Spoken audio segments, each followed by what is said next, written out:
Мэдээлэл хийхээр саран гэрэл өөрийн биеэр ирсэн байсан. Тэрээр 2 дугаар суваг телевиз намайг сэтгэл зүйн хямралтай үед тулгын шаардах замаар яриа авсан. Намайг хорих 461 дугаар ангид байхад цагдаагийн эрх бүхийн албан тушаалтан хэд хэдэн удаа ирж уулзаад хууль зүйн сайд Тэмүүжинтэй холбоотой гэж хэл үгүй гэвэл хуулийн байгууллагаар өндөр ял оноох болно гэж сүрдүүлсэн.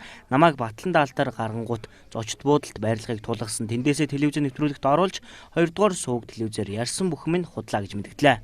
Нэг эцсийн байдлаар богинохон өгдөрөөр шууд хэлчих. Тэмүүжин сайттай унтсан байсан юм. Унтсан юм уу, унтааг юм уу тэрийг шууд хэлчих.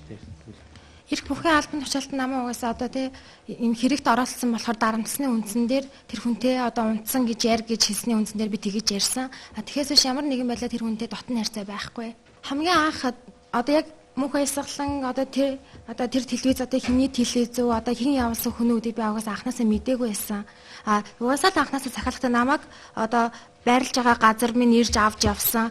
Чи тгээ хэлчихээ. Уус энэ одоо юу байх ч юм чи эфиртэй тгээ хэлчихгүй үед хүн болгоод энэ чи хариултыг чамаас аягүй хүлээж байгаа. Чи тгээ хэлсэн дээр ингэсэн дээр гингүүд намайг цагдаа оролцох хугацаанд болохоор тодорхой нэг цагдаагийн газрын хүн натаа ирж уулзахдаа чи тгийж хэл тэхгүй бол одоо тэгнэж гэдэг юм уу те. Тийм ингээ хоёр талаас ингээд исэн болохоор би нэгээс тэрийг тгээ хэлчихвэл одоо энэ хэрэгээс ингэчих юм болоо да. Тэгэж хэлэхгүй байх юм бол уус намайг буцааж хойрно одоо те. Одоо санкцных нь хамгийн дээдлэг хэмжээний ял өгнө гэдэг утгаар би айсандаа уусаа тэгчихсэн байна. Түүний өмгөөлөгч Батбаярын хэлснээр миний үйлчлүүлэгчийн нэр хүндэд халдаж улс төрийн зорилготой бүлгүүд өөрсдийн эрх ашигын золиос олгож байна. Бид өнөөдрийг хүртэл ямар үйл явдал болж өрнөд байгааг үнэн зөвөөр нь хэлхийг хүссэн тул энд ирсэн гэдгээ мэдгдлээ. Оролцогч талууд өөр өөрийн эрх ашигыг хамгаалсан үйл ажиллагаа явуулж элдв мэдээлэл гаргаж байгаа. Миний өмгөөлөл явуулах эрх зүйн орчинд ил цагаанаар ч халдсаар байгааг хэлж байна. Тэр сэтгүүлч нь бол одоо за би бол тэгж унтсан гитсэн ч гэдэг юм би ингэж толгож асуухгүй би хэлсэн.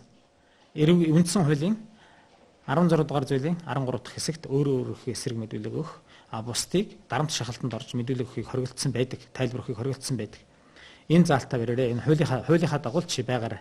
Янз бүрийн сэтгэл зүйн ийм муухай ийм шантажны ийм балиар асуултууд асуугаад миний үйлчлүүлэгч одоо хөөрлийн байдалтай байхад нь чи ингэж ашиглаж болохгүй шүү. Бие хамгаалах чадваргүй байгаа шүү гэж би аль болох үйлчлүүлэгчийн эрх зүйн байдлыг хамгаалж хэлсэн.